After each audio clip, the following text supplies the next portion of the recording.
So Paul Harvey said in an interview before he did what I'm about to share with you guys, he said that he had a dream, and he said he was sitting at a table, like a dining table, and there was a shadow at the other end of the table in his dream, and the shadow reached out to him and called his name, and he said, "Who are you?" And the shadow said, "I'm the devil."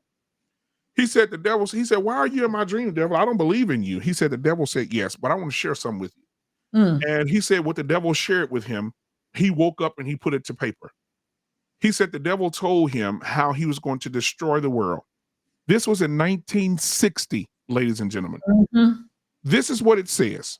Paul Harvey put it in terms of what he said. He says, if I were the devil, pertaining to himself, if I were the devil. He said, this is what the devil said. He says, if I were the devil, if I were the prince of darkness, I want to engulf the whole world in darkness. This in 1960. I would have a third of its real estate and 4/5 of its population, but I wouldn't be happy until I had seized the ripest apple on the tree, the people. He said, so I set about, however necessary, to take over the United States. I subvert the churches first. I begin with a campaign of whispers. With the wisdom of a serpent, I would whisper to you as I whispered to Eve, do as you please.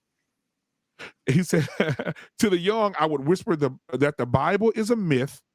I would convince them that man created God instead of the other way around. I would confide that that's bad is good and what's good is square.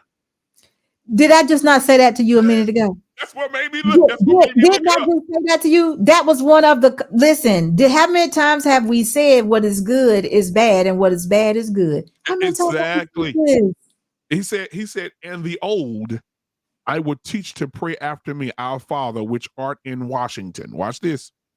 He says, and then I'd get organized. I'd educate authors in how to make lurid literature exciting so that anything else would appear dull and uninteresting. That's happening to you, security boss. Let me read that again. I want everybody in the back. Wait a minute. Are you trying to say I'm old and dull and uninteresting? No. What I'm saying is what you're teaching, they ain't trying to hear it. Okay, let me read it. Let me read it again so the people in the back can understand. It says, and then the devil says, and then I'd get organized. I'd educate authors in how to make lurid literature exciting. So lurid means bad, lies, mischief, made up stuff, Housewives of Atlanta, right? He'll make that exciting so that anything else would appear dull and uninteresting, like marriage, children, nuclear family, right? I threaten TV with dirtier movies and vice versa. Oh my God. He said, I'd peddle narcotics to whom I could. I sell alcohol to ladies and gentlemen of distinction. I tranquilize the rest with pills. Wow. Oh, we're going through the opioid. The zombies. Have you seen them? My God. He said, if I were the devil, I soon have families at war with themselves, churches at war with themselves, nations at war with themselves, until each in its turn was consumed.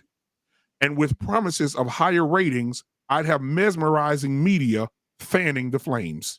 There you go. Yeah. So listen, before you go on, let's read this. Mr. Scotland, security boss, how do you explain married black women being very concerned about single black men getting passports? Shouldn't they be focused, on their marriage? Absolutely. What do you So there are some married women that are now let me share this. Maybe they're concerned because they would like for those single black men not to go out of the country to find their wives. Maybe they want them to find a nice woman here in the States. Now that's the only thing I can think of. But listen, I say love is love. And if you got people influencing women or anybody negatively, I think you need to find some authentic love. Wherever you go, you need to get it, and make a baby. This is just my belief.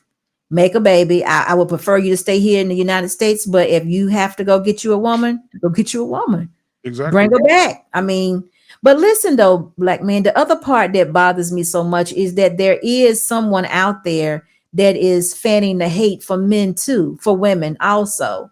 Yep. And I experienced that in that comment that we read earlier today, and that has to stop too. But again, what, how do we, when I hear about the manosphere, you all are, I'm not saying you all as in you per se, but Right. it's always been positive, helping men see things for what they are, helping them be the best version of themselves, helping and trying to help them know how to vet women, how to date, how to, all those things that make you guys the best version of yourselves. That's what I Exactly. normally hear.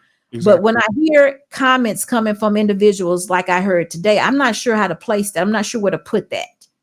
Mm, Because I'm telling you, I'm a grown woman that's been married 27 years. I'm going to go ahead and continue to brag on it. exactly. And it's of non-effect to me, but to hear, but a younger woman, a younger version of myself that may be single, they'd have been going at that man. They'd have been going at him. That would have been a knockdown, drag out, BDA calling afternoon. Am I Yep. right? Yep. So how do we stop this? How do we, I know not everyone is good and want to be married, but there are some women out there that do. They are. So how can we put this together to the point where we can at least recognize each other and say, listen, we don't want to be a part of that. We want something different.